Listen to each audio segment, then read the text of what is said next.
Yeah, yeah, it would help to actually start recording prior to doing the whole hey, hi, hello, welcome back, Alexandrian Codex, etc., etc. Mamma jamma. But I did not. Good day. Good day. Been sleeping in a ton. Probably the most exciting thing I could talk about is not exciting at all, so let's just dive right into it. What I've been digging into for the last couple of days with a lot of my free time is debugging Stellaris. I'd complained a few times about something in my load order was causing the game to crash after about a century in game, and then with increasing frequency after that, and I couldn't for the life of me figure out what it was. I have it down to either more events mod, which I hope it's not, expanded events, which again I hope it's not, archaeology story pack, which I hope it's not, and I'm thinking it's one of those three.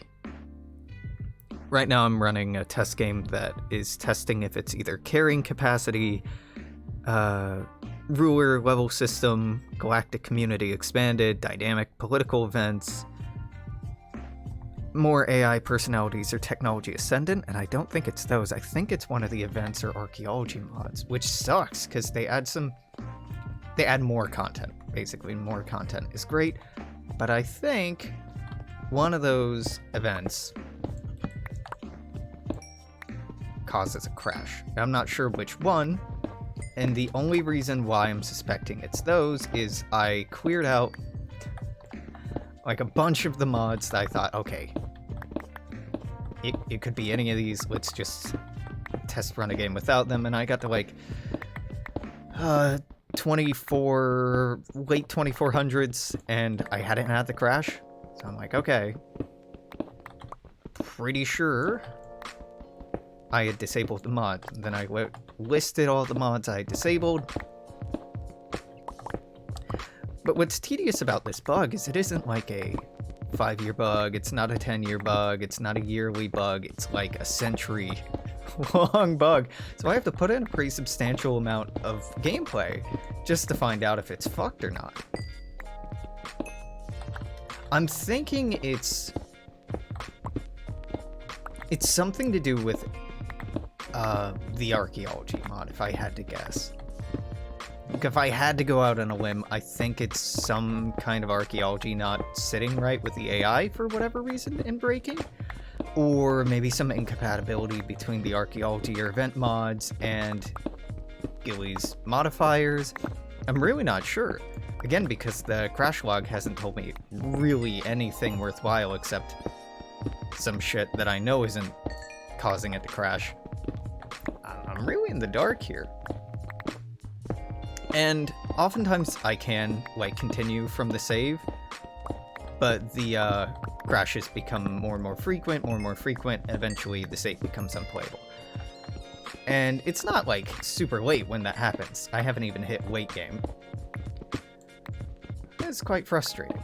So that's been a big part of why I haven't been playing Stellaris, is I had the aspiration of starting a, like, long, kind of grand scope human campaign, focusing more on politics, intentionally building tall, creating lots of vassals, instead of expanding outside of like your initial sector.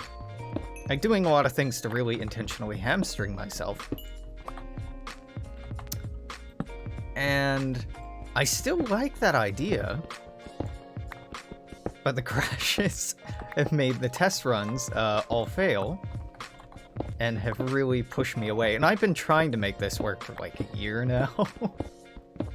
At this point, with the late game slowdown being what it is, I'm kind of tempted to just wait until the dumbass espionage DLC comes out. I've spoken before about how espionage is boring as hell, and this one isn't very interesting.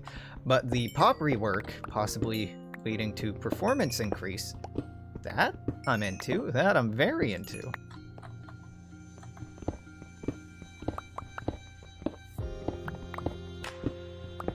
Yeah, I'd be lying if I said I wasn't inspired by Templin's campaigns.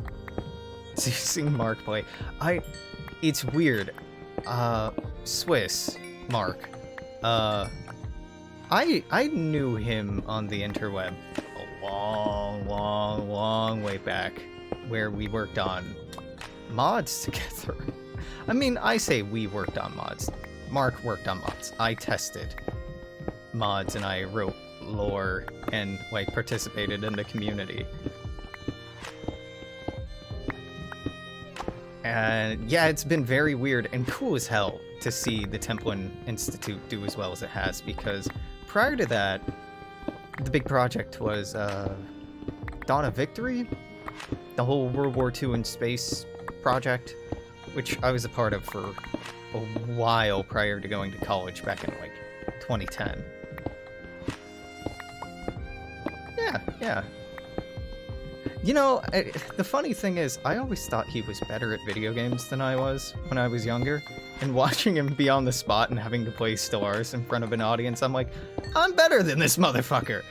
Why wasn't I able to beat him at other games we played? Hold on. But that's a pretty common thing. When you're watching somebody else play or perform, it's very easy to be like, oh, they're doing all this shit wrong. Yeah, I made you a mod. Because... Why not? I mean, you earned it. You earned it. Especially because you have less of a tolerance for bullshit. Go wild. Go wild. If you go too wild, I can always walk it in. Yeah. Time to ban all your exes. Well, you know, if it makes you feel good, go for it. It affects me not at all.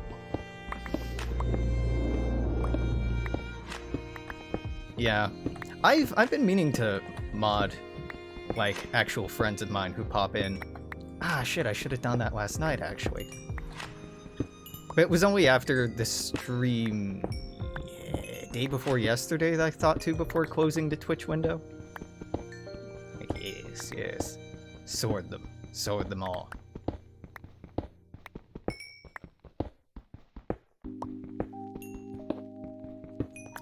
Yeah, I was talking about being slowly roped in by Stellaris again. Honestly, what I was thinking of working on today, but bailed out of working on, was a Empire Name mod. There are a few pretty good Empire naming mods, like Empire Name Variety or Immersive Empire Names, to get rid of the dumbass conventions with the random Empire name generator in Stellaris where it's like Human Commonwealth or something really bland and uninteresting like that. But they're all out of date and they don't work with the current version of Stellaris, so I would need to rebuild them from scratch. Isn't there limited mod slots now? Maybe. I haven't run into an issue where I fill up the slots, but I'm pretty particular with my load order. Load order. I mean, it's not a stable game, and I've been complaining about, even with like the 20-something I run, that I'm having stability problems, and I can't tell what mod is causing this stability problem because the crash report doesn't actually say anything helpful. That's unfair. The crash report says a lot of helpful stuff that highlights the problems with the base game. It doesn't meaningfully point out when there are issues with the mods.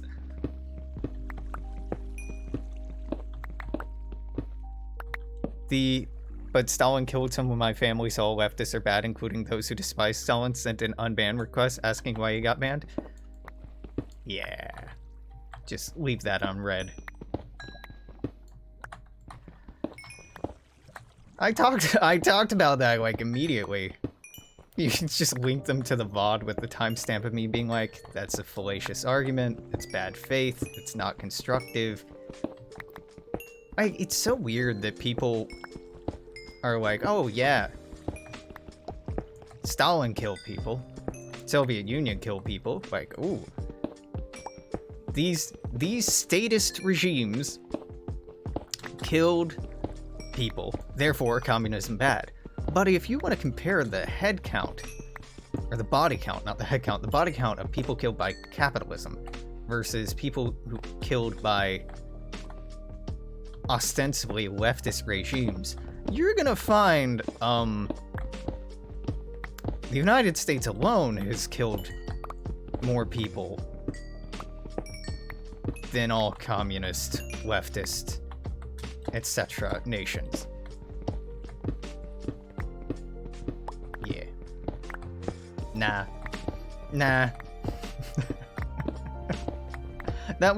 It wasn't the first time they trotted out that topic either. I'm like, I don't want to have to go through this. And that was part of the ban, was just like, okay, I don't want to play your game anymore. But also, when they entered chat, they referred to me in some derogatory way, which, yeah, whatever. I'm thick-skinned, but I'm like, don't like your attitude today. So, goodbye.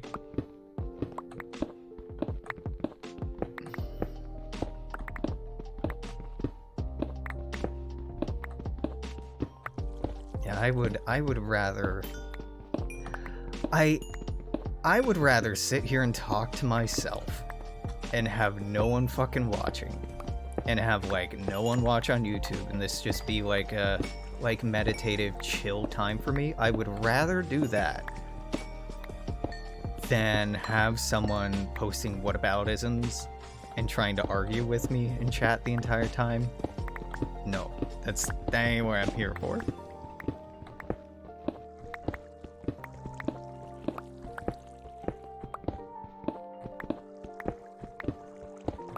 Oh. I wanna talk about leftist infighting. I mean, I always do, right? Funny thing is, yesterday you checked Twitch 2 minutes after I ended the stream. Well, that's what I get for being punctual. I had an hour, I put in an hour, and I killed it. And then I got back to playing Stellaris, I think? Maybe? I mean, playing is a polite word. Yeah, last night when I got on Twitch, there didn't really seem to be too many people on either. Here in the United States, there's been, some major snowstorms, and like Texas is fricked. Absolutely fricked. Imagine that. People who aren't prepared for snow have a really bad time when they get like a once-in-a-century snowstorm.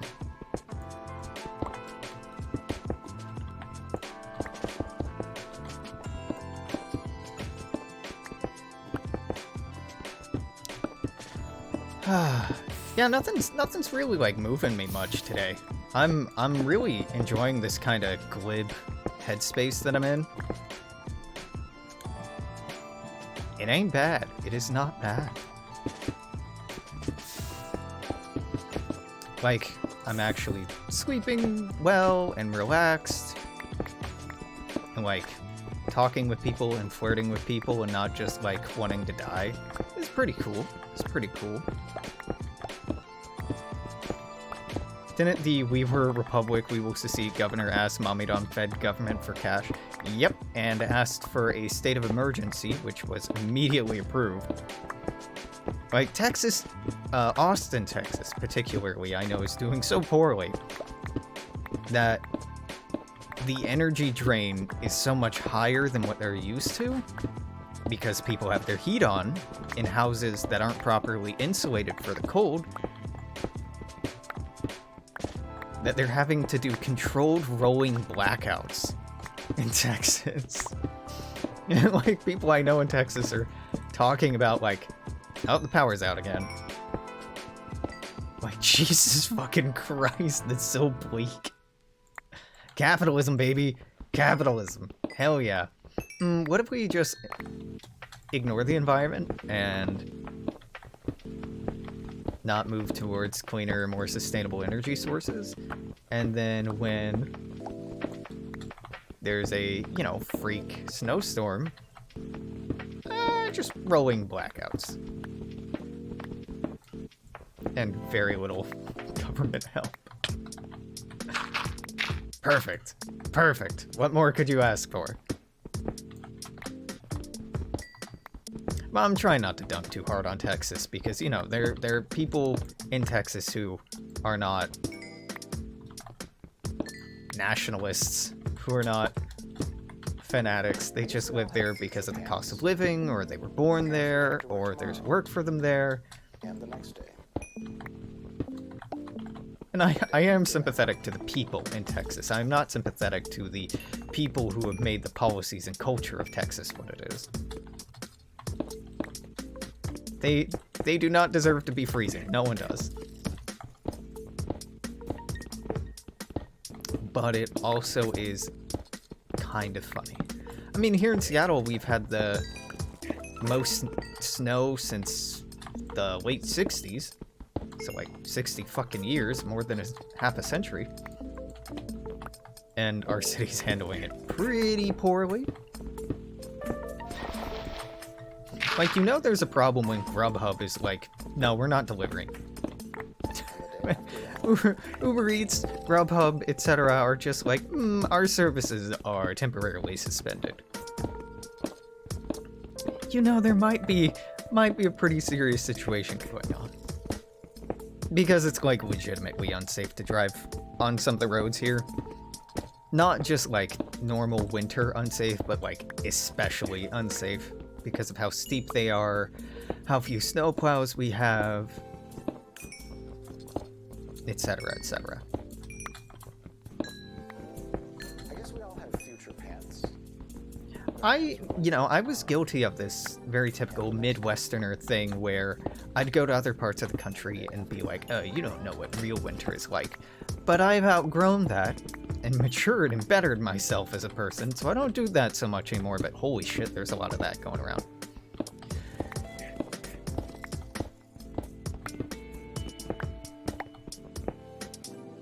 Extreme patriotism is the opium of the weak-minded. The real patriot stays quiet and smiles, knowing the greatness of his country. The extreme patriot, mentally ill, screams about living in the greatest nation of the world, craving for external validation they can't get elsewhere. Holy shit. This quote is an excerpt from an argument between a crypto-fascist and a centrist. Yeah, it sounds horrible. Well, I'm a patriot, I just don't make a big deal about it. That's the hill you want to die on, huh? That a true patriot doesn't, like, make a big deal out of it? Alright, man, that's some weak shit.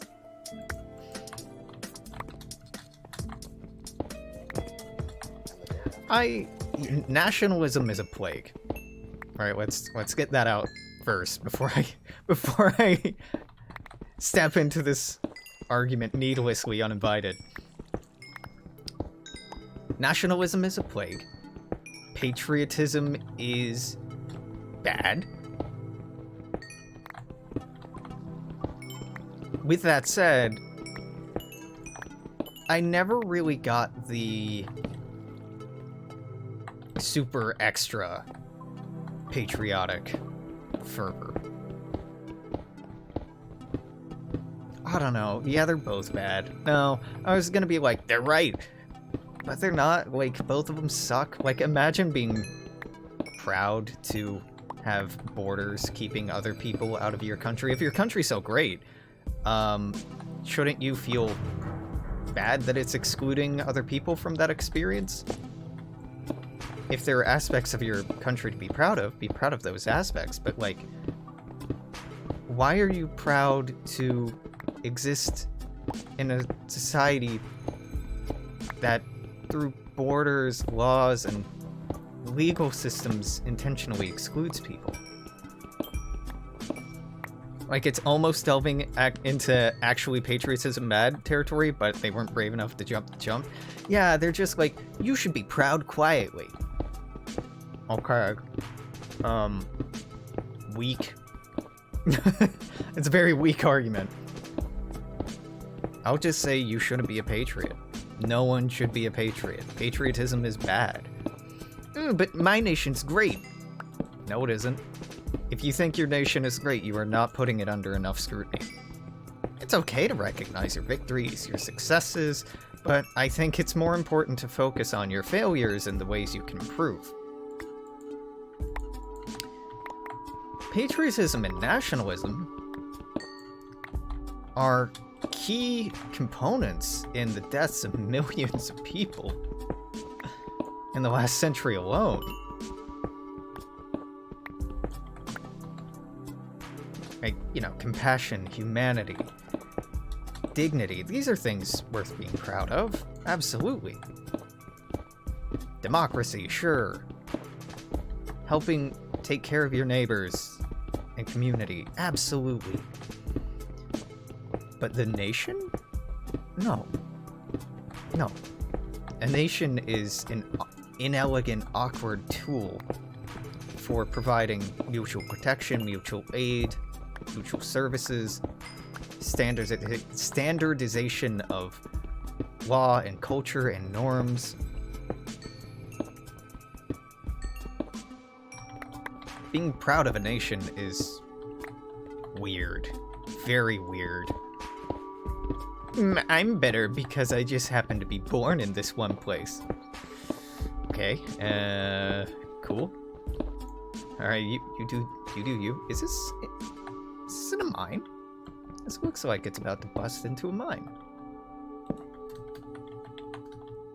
I'm about to bust. Yep, it absolutely is. This is the shortest mine. It just dead ends right here. Huh.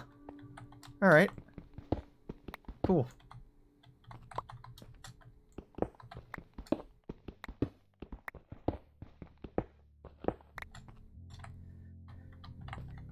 Leftists in the United States have lately been mostly arguing over a fucking podcaster. And you know what? No, a series of podcasters. And I'm so fucking tired of it. Like, why would you stand for a podcaster? Why would you be like, yes, the podcaster does no wrong? The podcaster literally survives and profits off of people's contributions. They're an entertainer. They're a performer. They're not... If they're using their platform to entertain and not organize, if they're using their money and their time and their resources on things that are enriching themselves but not their community, why do you like this person?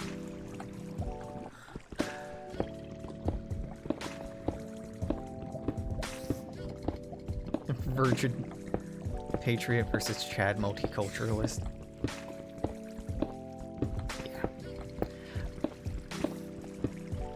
Yeah. God, like, imagine being a proud American. Yes, I like American food and American politics. Like, holy shit, American food is bad. It's like lazily prepared food from other places. But barbecue, Alex. You know barbecue predates the United States, right? It's not American. What about hamburgers? Yeah, hamburgers. Nope, stole those too. Really, the most American foods are what in the United States we refer to as Mexican and Chinese food. That kind of American food, I'm all about.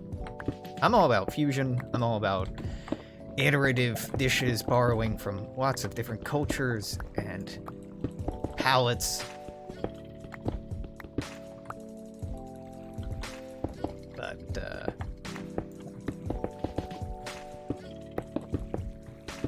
no, I think hamburgers and hot dogs are, like, really fucking boring food, and they're not that good. Like, a lot of normalized American food is just, like, shit.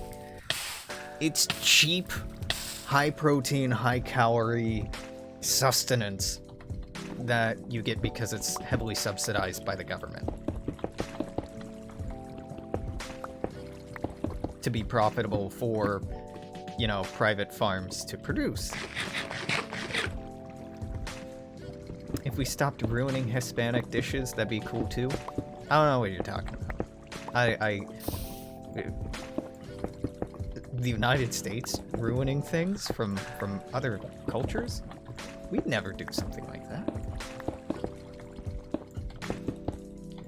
Never.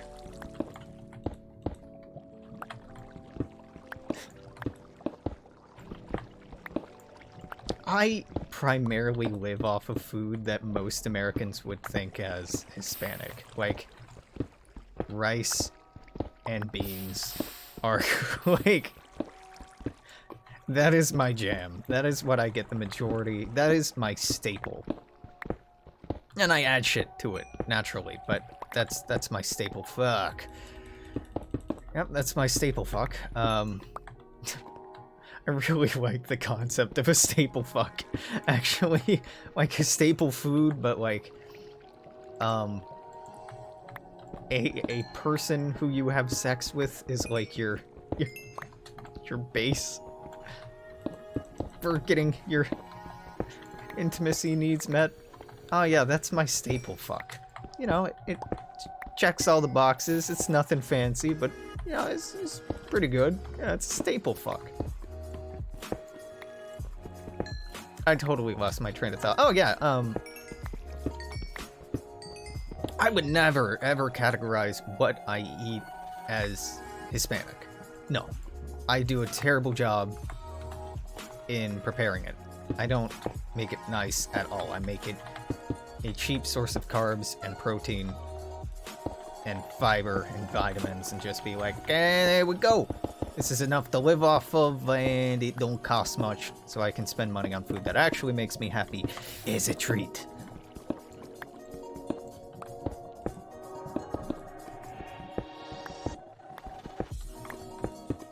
It's weird, my food heritage is very strange when it comes to like family and nationality. Because my mom's family grew up in Brazil. You know, not her parents naturally, but her siblings. And my mother grew up in Brazil. And so a lot of their food culture is like deep nostalgia for Brazil, which I'll level with you. Some Brazilian food, very good. All Brazilian food good? No. No. No, absolutely not. A lot of Brazilian food is just clever poor people food. Which is a lot of food from most cultures, to be honest with you.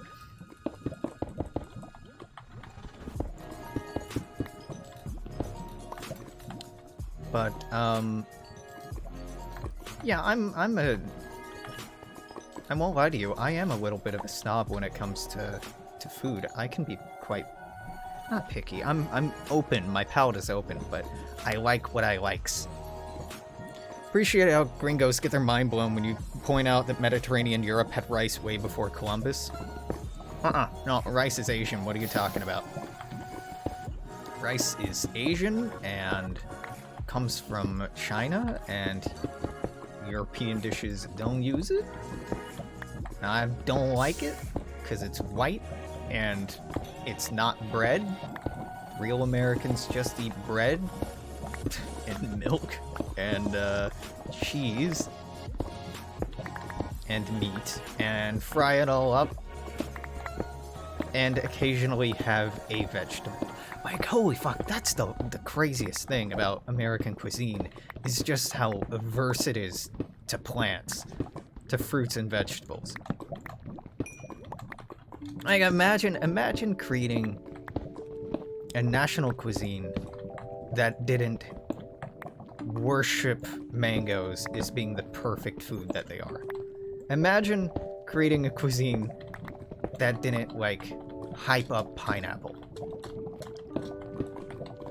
Imagine a cuisine that's like, pineapple on pizza, bad. What the fuck is wrong with you? Now, to be fair, pineapple on pizza is like an entirely gringo invention. There was a great fusion pizza place that unfortunately only existed for a short time in my old neighborhood here in Seattle. but they had what would be called a Hawaiian pizza anywhere else, called a haole pizza there. And when I went the first time, I was like trying to be very polite looking at the menu. I'm like, haole. I know what that means. Like, I've encountered this word before, but I forget what it is.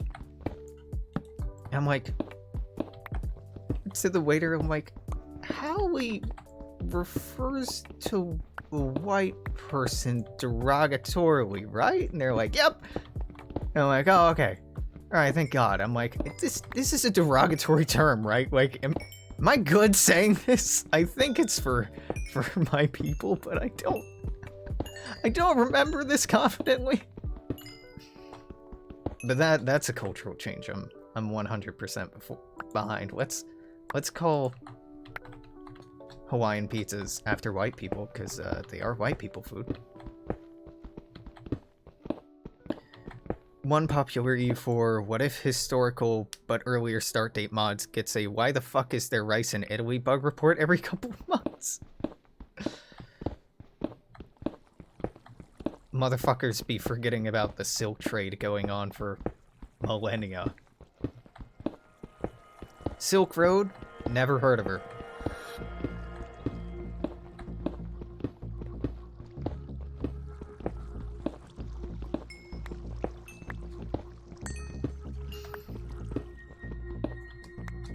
God, pasta sucks. I'll say it. I'll get some Fritophobia going here on my channel. Pasta sucks, and I'm not sorry. It's bad, and you know, the Italians were doing what they could with what they had, you know, trying to make wheat somewhat interesting. I think they failed. I think pasta is garbage. Wheat noodles are just 100% inferior to rice noodles, and I'll die on this hill. I'll die on this hill. Wheat noodles, bad. Now, you start talking about ravioli, okay, alright, you can get me back in. But it's not because of any quality of the pasta itself, it's just because it has filling. And like, at that point, are you really winning me over with pasta, with your pastry, or is it just the other stuff distracting me from the fact that wheat pastry sucks? Who knows? Wheat pasta. Wheat pastry can be pretty okay, but wheat generally is like whack. Is a, you know, a C quality grain. I won't call it a D quality grain, because there's worse stuff out there, but not winning any awards. Rome and China have mutual knowledge? Illegal. You can't say that. You can't remember that. No, Rome is forever and unique, and China is backwards and afraid of outside cultures and trade, and clearly the West and the East have never interacted with each other and never recognized the validity of each other's different cultures and dynasties, and there's definitely not a rich history of mutual respect and trade. Nope, China bad, and weird and foreign. That's all we're allowed to understand here. Just because the British couldn't sell their fucking drugs to the Chinese, China bad.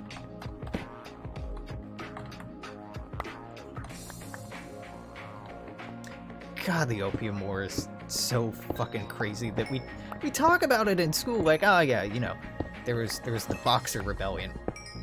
We don't really talk about the Opium War very much. And not in very great detail, because if you look at the fact that, yeah, you know, China was open to Western trade through being forced to purchase drugs under duress, you know, maybe you start having a harder time looking at us as good in any capacity. Because we just straight up become the baddies. I was about to shank you, but you saved it with the ravioli. Yeah, I mean, it's not my fault, I'm right. Ravioli, okay. But like, come on. Ravioli's just worse gyoza. I'll say it. Ravioli's just a worse fried food. And I know you don't fry ravioli, but you could. You could. I like me some raviolos. Now, I will eat pasta, and I'll like it. But is it good? No. Would I build a culture around it? Pfft, no.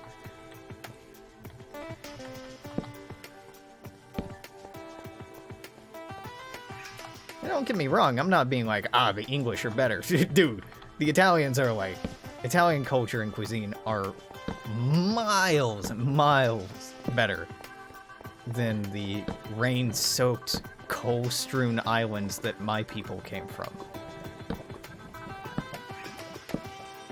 You could fry a ravioli. This is why your country is cripplingly obese, Alex. Yeah, but I'm not. Not yet. Not yet.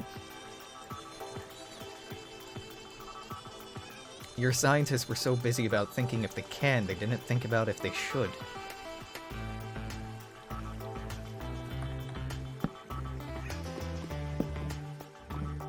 Yeah. Also, Americans exporting fried food has really fucked up Southeast Asia and Polynesia and, like, Central America and, like, a lot of the world.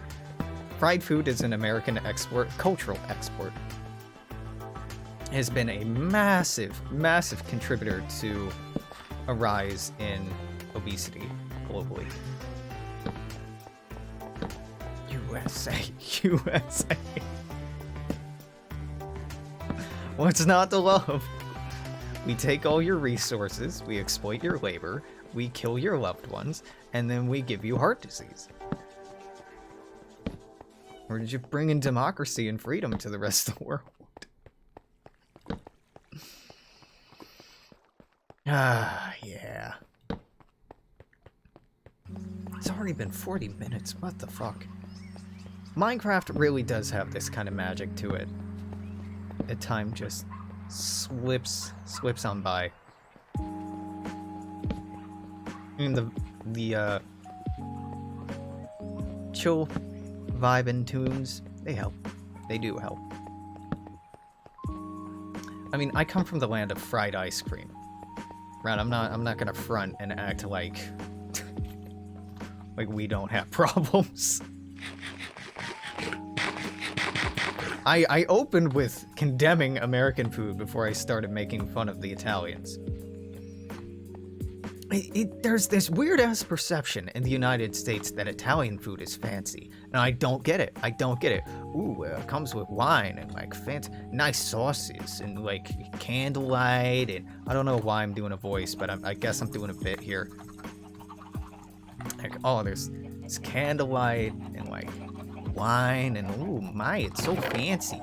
Only people from, like, a central or southern German heritage could look at that and be like, ooh, that's fancy. Only people who subsist on boiled fucking food like the British could look at just the bare minimum of Mediterranean cuisine and be like, oh my god, wow, how luxurious. Is it bad? No. Like, dude, you look at Turkish food. Turkish food is fucking dope. Greek food, good. Syrian food, fucking delicious. I haven't had a lot of Egyptian. I've had a decent amount of Moroccan food, which is goddamn delicious. Spanish, pretty good. Hispanic food, pretty good. Portuguese, ooh, yeah, pretty fucking good. Well, once you start getting to Brazilian food, or Argentinian, I mean, okay. I haven't had an Argentinian per se, but a lot of Brazilian food that gets exported to, like, Brazilian steakhouses, for example, it comes from the same fucking region. It's all Patagonia. It's the same shit. Same shit, different language. And I know that's a very popular thing to say to Brazilians and Argentinians, that you are functionally identical. There's that won't get a rise out of anybody. Nope. No, just people will level-headedly accept that I'm right, and not being an asshole and making that assertion. No, completely a non-ignorant statement to make.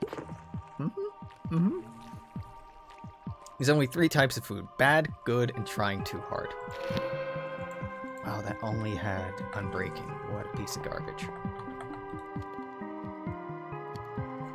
I know you can use books, but I have literally more diamonds than, like, I'll ever practically need, so just eat them.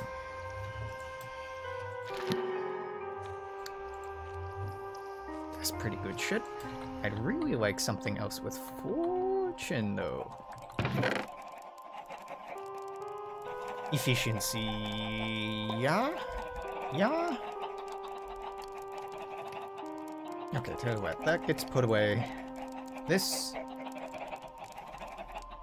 gets to hang out in my bar now.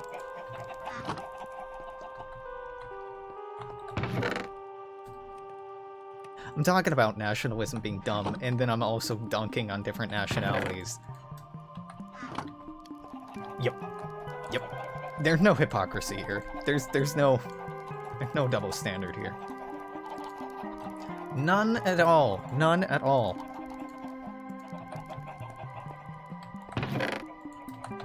I have some more of these derp plates. Yeah, oh yeah, I got a shit ton of derp plates. Hell yeah.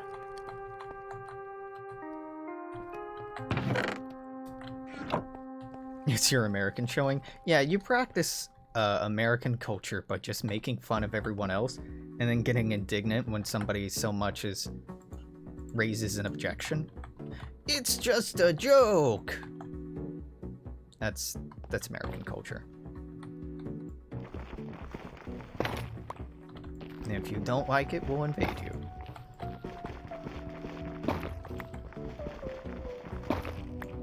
It is weird. Americans will... white Americans, we'll say, will poke fun at each other for our national heritages, even though we don't really have, like, any shared cultural connection to those national heritages anymore. Like, haha, your family came from place. Isn't that weird? Like, I guess. Now, I'm not saying this is an outsider. I'm saying this is someone who is very, very, very guilty of doing this as a teenager.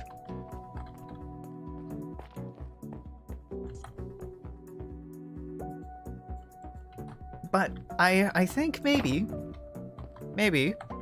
it's better to do that than to treat white people as homogenous. I think the bullying is better than mayonnaise and football and potatoes, right? I think distinct European cultures bickering somewhat fondly with one another is better than weird, homogenous American white culture. It's like that shit's a lot more dangerous. Oh well, is it, Alex? Is it more dangerous? I mean, individual European nationalism has really been pretty bad too. Yeah, Europe bad, white people bad. Your family's from Montenegro? Lol. That's racist. Yeah, imagine tracing your heritage back to England and ever having the gall to declare anyone else ever as racist. Brother. You created a global empire in order to exploit people. I don't think you really get to cast stones anymore. You know what? You don't get to cast the first stone. You don't get to cast any stones. You don't get to stone anymore. You just get to sit in the corner and think about what you've done. All right, how about that?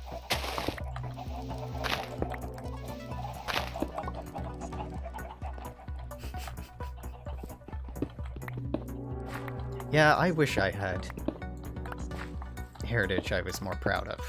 I'll say that, because like I talked about earlier in the week,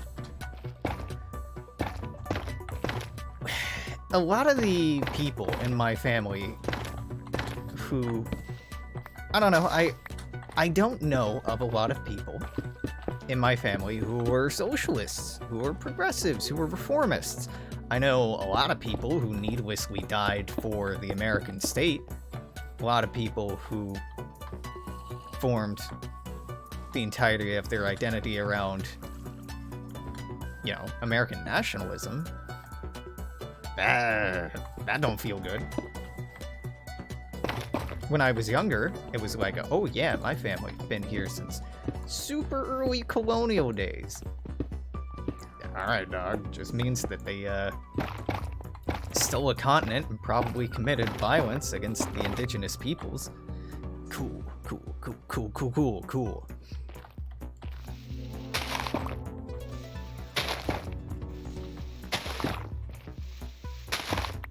Like, at least some people can be like, well, you know, my ancestors fought on the right side of the Civil War. No, I had ancestors on both sides of the Civil War in the United States.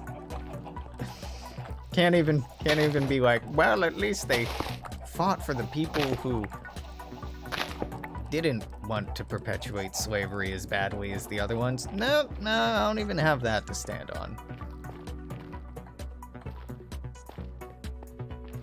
Was your family at the very least unionist? How did you know? How did you know I was going there? My family, at the time, you know, it's generations back, so it's a little reductionist to say they were only in one place, only doing one thing, but I'll go ahead and act like that's the case.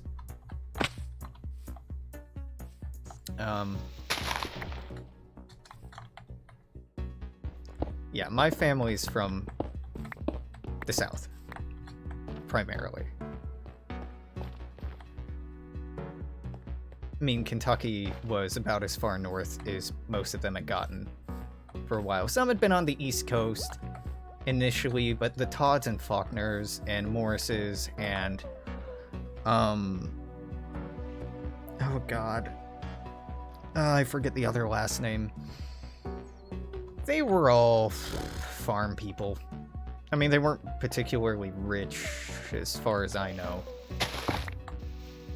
Like, some pretty early on tried to settle down in Louisiana, or at least along the Mississippi.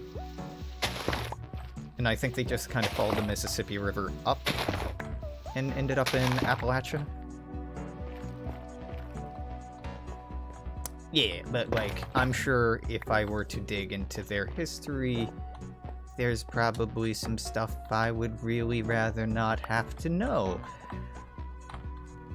But, you know, it's not like these histories of violence and slavery are always well documented. Matter of fact, they're typically not well documented, very intentionally so. They've been intentionally obfuscated and hidden over time. Do I want to, like, move the hill up? What am I doing here? I want to think about what I'm doing before I just keep following this pattern.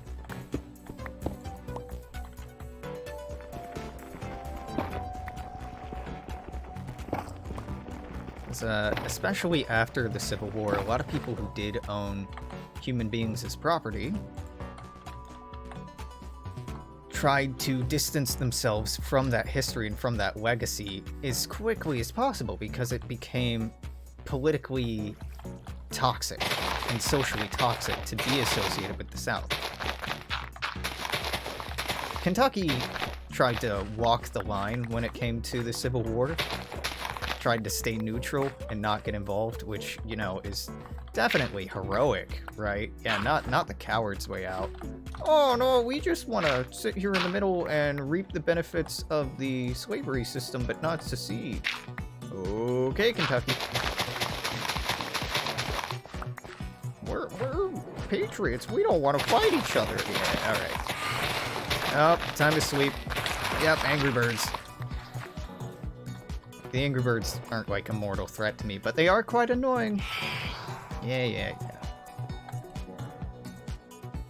I appreciate the videos that go through pre-abolition politicians and point out how every fucking single one owned slaves. Yep.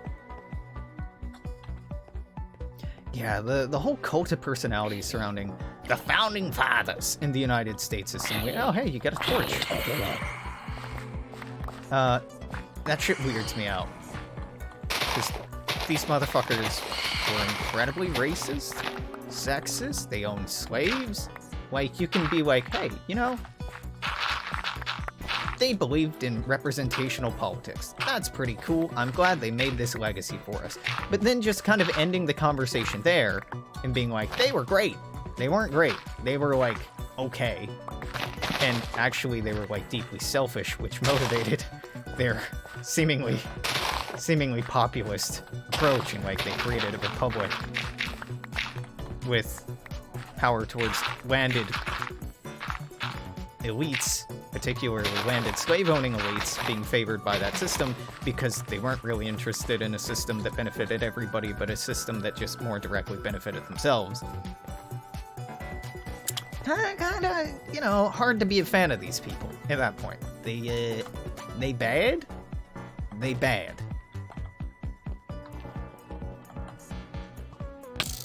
Ah, fuck off. Where...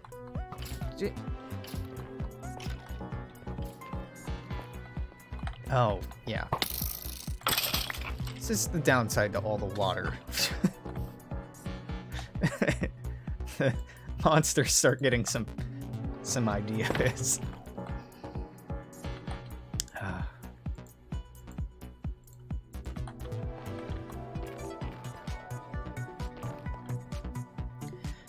Yeah, I'm sure if I spent enough time on it, I could probably track my family's actual goings-ons during the Civil War, but... And, you know, I broach this subject occasionally when talking about heritage, particularly in the United States.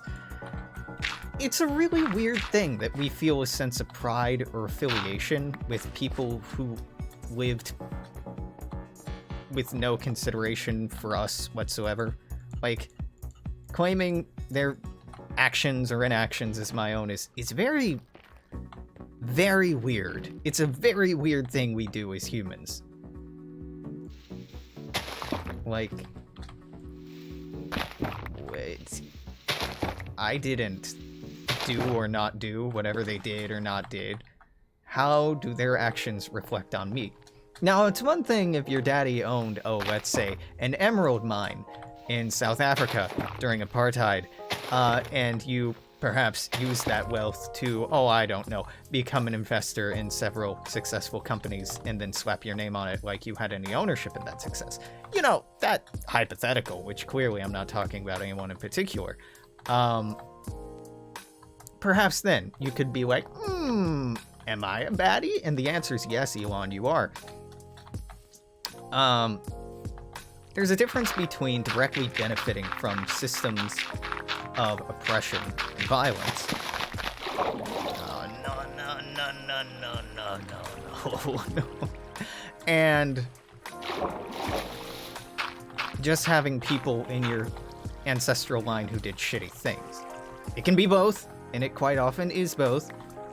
You know, it's important for us white people in the United States to recognize the way that generationally we've accumulated wealth, while others have been unable to do so or actively prevented from doing so.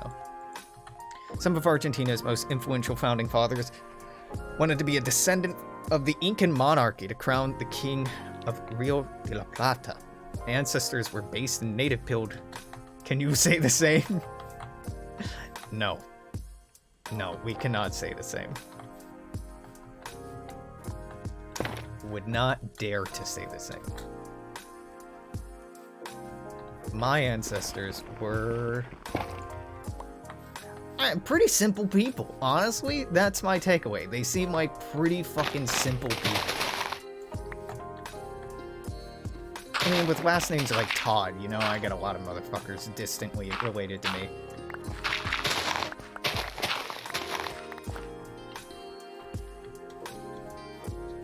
but only distantly. I don't have any, like, direct claims to fame.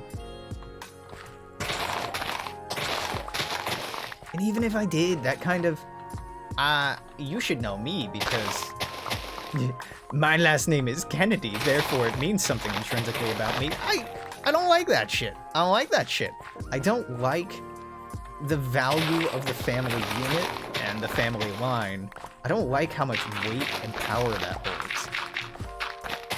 That's some feudal crap, and I ain't here for it. I'm really not here for it. Like, I lean into it sometimes. I'm guilty of those sentiments, but that's something I really want to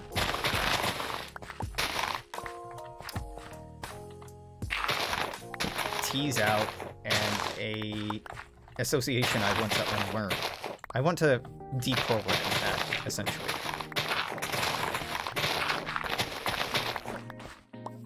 Like, in some way, yeah, our family, just like our community, does reflect on us.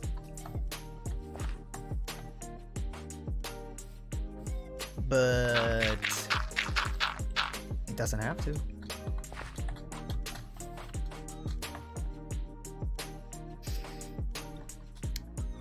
But, you know, if we're talking about white people in the United States particularly, I'll go out and just say this. Reparations good. Reparations necessary. Reparations are way, way, way overdue. I think reparations should be handled on a federal level, not an individual level. I think that the wealthy should be taxed, wealth should be redistributed. People whose families were slaves should perhaps get some kind of meaningful compensation from the government, rather than just getting a hand wave and being like, oh, that was a long time ago. Call me crazy. Granduncle was a relatively famous football guy. Neat. I played football when I was younger. And of course, by football, I do mean what we call soccer up here in the United States.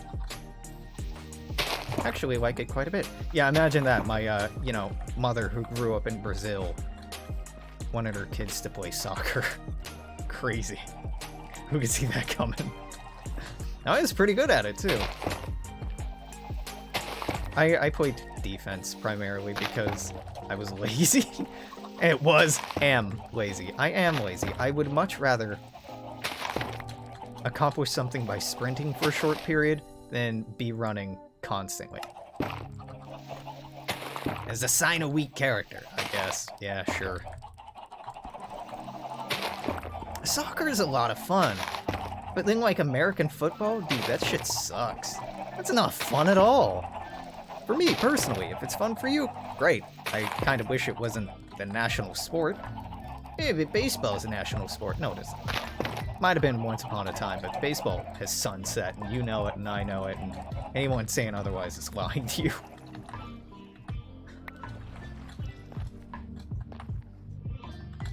Well, this looks weird. Do I like it?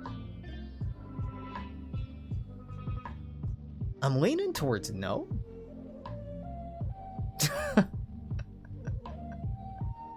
I'm leaning towards I don't like the way that this looks, but I'm committed to it now. Reparations are cool and good, just don't be one of the fucktards that do them. My great-great-great-great-great-grandfather was a slave, therefore Middle East and Latin American refugees don't deserve shit until I get paid. Yeah, well, you know. I can't really speak on that matter, particularly because my great-great-great-whatever owned people. I don't get to participate in that conversation. The extent of my participation in that conversation is I think reparations are good and overdue. The sooner meaningful wealth redistribution and correction takes place, the better. That's all I get to say on the matter, is like, yeah, we should do it. We should have done it back in the fucking 1860s. 1870s, 1880s, 1890s. There've been, but instead we're just like, oh yeah, you'll get 40 acres and a mule. Never happened. Oh no, we'll take care of you. Uncle Sam cares. Nope. Why don't you join the military? Then you'll be taken care of. Nope. We'll just keep finding ways to use your labor and not compensate you for it. And then when you be like, hey, my labor isn't being compensated, and the labor of my ancestors still hasn't been compensated, we act indignant and be like, oh, how could you bring that up? Slavery was such a long time ago. This is incendiary. Wow, so controversial if you bring this up. We need to just heal. We need to come together and heal. This is not a land of accountability. No, this is a land of healing.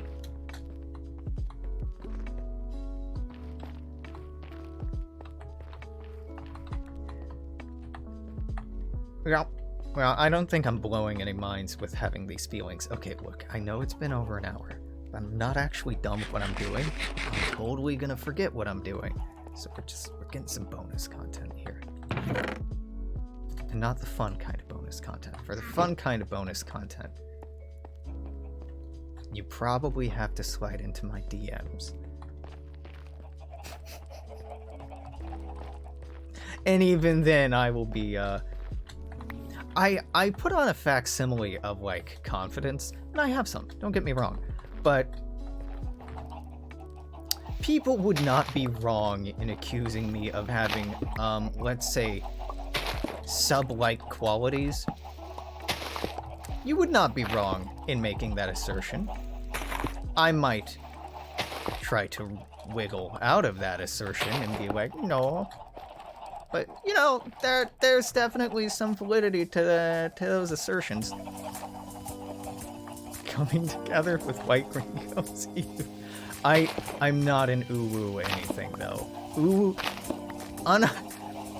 To be completely honest and completely serious, uwu culture, particularly like back in the early 2000s when it was really a big thing, it puts me off so much. Like, and I've talked about this, if anyone I was hooking up with wanted me to call them daddy, that might be a deal breaker. Like, I don't think it matters how much I like them, how hot they are, how much I love them, how long we've been in a relationship. I think that's a line for me.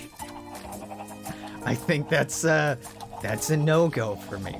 Other people doing it, I find it strange.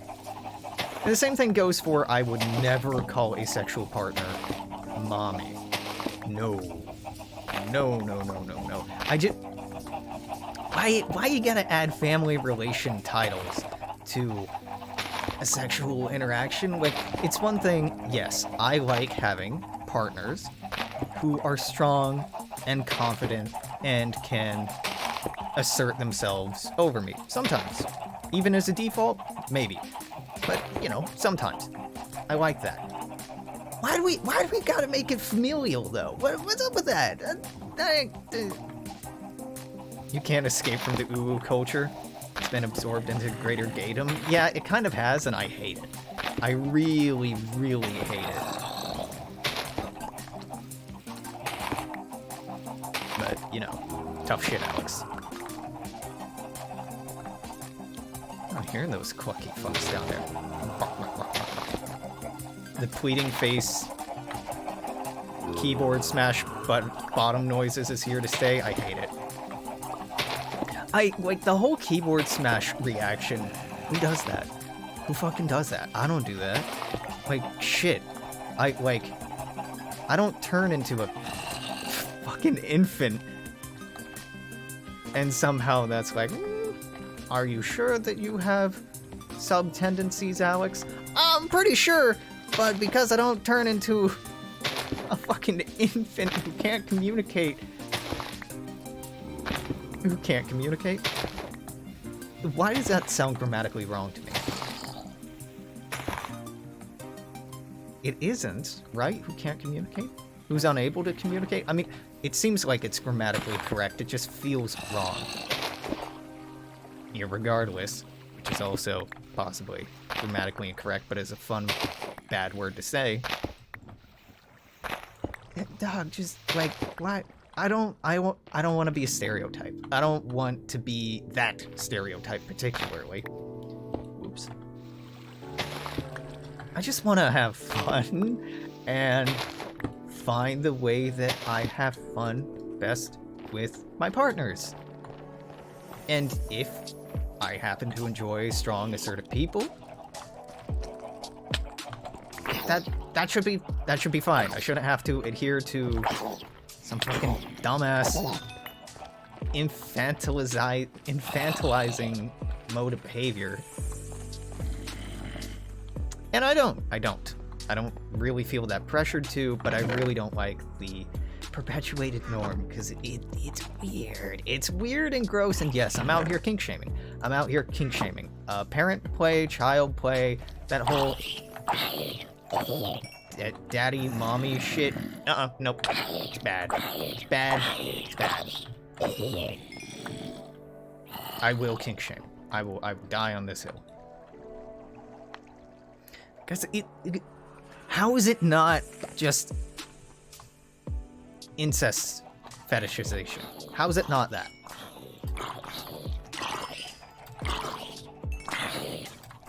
Ah! Jesus Christ. Hello?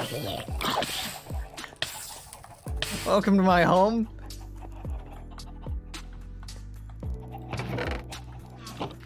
Ugh.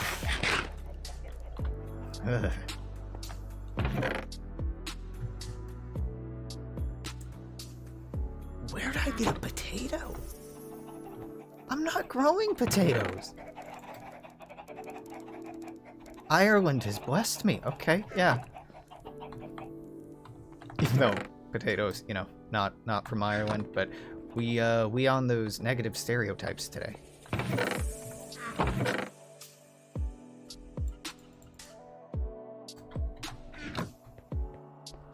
I want to have like some positive note that I end on and not just bashing on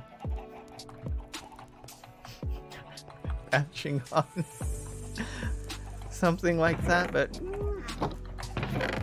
no, I think I'll just get canceled today. I'll have a bad take and get canceled, and I'll see y'all tomorrow. I'll see you tomorrow. I'm not walking this back. Zombies have a small chance to drop potatoes. Great. I mean, I believe you. You wouldn't lie to me, would you? Whatever. Oh. No, that's right. Do we have a takeaway for today? No, just cancel. Cancel me. Just Alex has bad takes.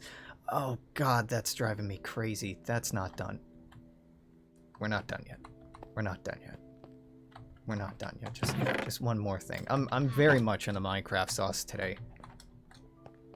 Sad reality about the kink is that for most people it's not about the infantilization, but only being able to relate positive, comforting, extrapersonal relationships with parenthood due to trauma. Yeah. That's insanely sad take, and I don't... That doesn't make it better, that makes it worse somehow, right? Like... That's, like, heartbreaking. I had a friend and roommate. I lived in a house with, like, 10 people in college at one point. More than 10 people? 10 people? I can't remember. A lot of people.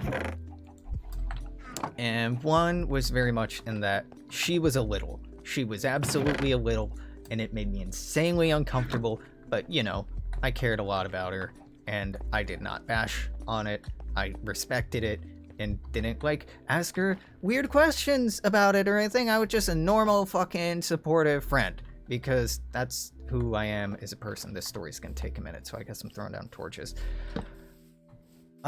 She took to referring to me as Grandpa Alex, which was very endearing, but also, like, still strange that I had to be categorized that way, because, like, I am no one's grandparent.